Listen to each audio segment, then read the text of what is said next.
Hello everyone, দিনটা ছিল রাখি পূর্ণিমা। সকাল সকাল ঘুম থেকে উঠে গেছি আর সকালবেলায় দেখি দিদিরা চলে এসছে আর এসেই কিন্তু দেখো সব জিনিসপত্র গোছাচ্ছে। এটা হচ্ছে দেবের দিদি আর এই যে দেব ভাইয়াও বসে পড়েছে। তো দিদি কিন্তু জামা কাপড় এনেছিল আর দেব ভাইয়া সেটাই পরে চলে আসলো, স্নান করে বসে পড়েছে। আর কালকে রাত্রে নাইটে কাজ করেছিল, এই জন্যই কিন্তু সকাল সকাল সবাই চলে এসছে। আর দিদি কিন্তু এখন রাখি পরাবে, তো আস্তে আস্তে সমস্ত নিয়ম পালন করছিল। এখন কিন্তু ফুল দিয়ে আশীর্বাদটা করে নিল, মানে ধান দুব্ব সব কিছু আমি সকাল সকাল উঠে জোগাড় করে দিয়েছিলাম। তো এখন রাখি পরাবে দিদি আর দেব ভাইয়াকে রাখি পরিয়ে দিচ্ছে। তো জামাইবাবুও এসেছিলো, দিদি আর জামাইবাবুই এসেছিলো।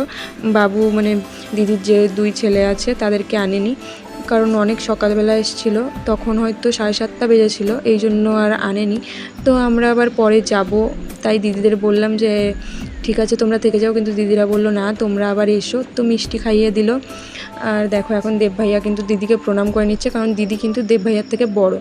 আর এখন কিন্তু এই যে গিফট আর কি টাকা দিয়ে দিল। তো সব বড়োদেরকে কিন্তু দেখো একে একে করে নমস্কার করে নিল। আর তারপর আমি একটু ভাইয়ার রাখিটা দেখছিলাম, দেন বোন চা বানিয়ে দিল আর আমি কিন্তু দিয়ে দিলাম হচ্ছে জামাইবাবু আর দিদিকে। আর তারপর আমি কিন্তু ওই যেই রাখিটা দেখালাম ওটা বাবুর জন্য এনেছে, মা পরাবে বলছিল। মা কিন্তু বাবুর দিদা হয়, তারপরেও বলছিল রাখি কিন্তু সবাই পরাতে পারে। আর আমি ছোটোবেলায় দেখেছি দিদারাও রাখি পরায় বাচ্চাদের। আর এই যে বাবুর জন্য কিন্তু খাবার এনেছিল, ও ঘুম থেকে উঠে গেছে। আর এখন দিদিরা কিন্তু চলে যাবে, দেব ভাইয়াও কাজে চলে যাচ্ছে, দিদিদের সাথে একসাথেই চলে যাচ্ছিলো। তো বাই করে দিলাম আর বাবুকেও দেখো বাই করে দিল দিদি। বাবু কিন্তু এখনও মুড ফ্রেশ হয়নি, সবে সবে ঘুম থেকে উঠেছে এই জন্য। তো টাটা করে দিল, এখন সবাই চলে যাচ্ছে আর আমরাও এখন রুমের দিকে যাচ্ছি। তো দেখো সীমা কিন্তু সকাল সকাল স্নান করে হচ্ছে রিতেশ ভাইয়াকে রাখি পরিয়েছে। তো এখন মাও হচ্ছে স্নান করে 12:30টার সময় রাখিটা পরাচ্ছিল। তারপরে আমরা কিন্তু রুমে এসে একটু ঘুমিয়ে নিয়েছিলাম, কারণ আমি এত সকালে ঘুম থেকে উঠি না। তোমরা তো দেখতেই পাচ্ছ বাবু তো একদমই একা একা বসতে চাইছে না, ফুল ধান দুব্ব এইসব নিয়ে খেলা করছে আর কি।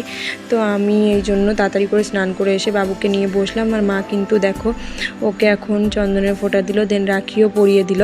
আর বাবু তো রাখিটা খোলার জন্য চেষ্টা করছে। তো বাবুকে কিন্তু রাখি পরানোর পর বাবু দুটো রাখি খুলে ফেলেছিল, সীমাও রাখি পরিয়েছিল বাবুকে। তো দেখো এখন কিন্তু সীমাও আসবে আর মা কিন্তু এখন বাবুকে মিষ্টি খাওয়াচ্ছিল। আর বাবু এত খুশি হয়েছে মিষ্টি খাওয়াচ্ছে, তাই আমার কোলে শুয়ে শুয়ে মিষ্টি খাচ্ছিল। মা একটু খেলাচ্ছিল, কারণ ও তো জানো ছোটো মানুষ, তাই বসতে চাইছিল না। আমি আবার মায়ের সাথে ওকে কিছু ছবি তুলে দিলাম, এত কিউট করে হাসছিল আর হাতটা বারবার তুলে দেখাচ্ছে রাখিটা। আর এই যে এখন একটু একটু করে মিষ্টি খাচ্ছিল, ওর কিন্তু মিষ্টি বেশ পছন্দের। আর ক্যামেরার দিকে তাকাতে বলছে মা, তো অনেক পোজ দিচ্ছিল, অনেক ছবি পোস্ট করেছি, দেখে নিয়েও ফেসবুকে। বাবুর এই ছোটো ছোটো হাতে রাখিটা খুব কিউট লাগছিলো। এইটা হচ্ছে আমাদের পাশের রুমে থাকে সীমা, ও কিন্তু বাবুকে রাখি পরাতে এসেছিলো। দেখো রাখি পরিয়ে দিয়েছে, এই যে লাড্ডুও খাওয়ালো। তো আমি আর সীমা কিন্তু সন্ধ্যাবেলায় গেছিলাম বেকরিতে। আর বেকরিতে কিন্তু একটা দাদা আছে, আমি সেই যবে থেকে তামিলনাড়ুতে এসেছি তবে থেকে এনাকে দাদা বলে ডাকি।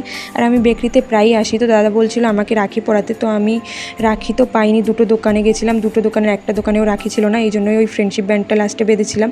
আর দাদা আমাকে এই গিফটটা দিয়েছিল। তো তোমাদের ভিডিওটা ভালো লাগলে লাইক কমেন্ট শেয়ার করে দিও, subscribe for more videos. Tata, দেখাবে নেক্সট ভিডিওতে।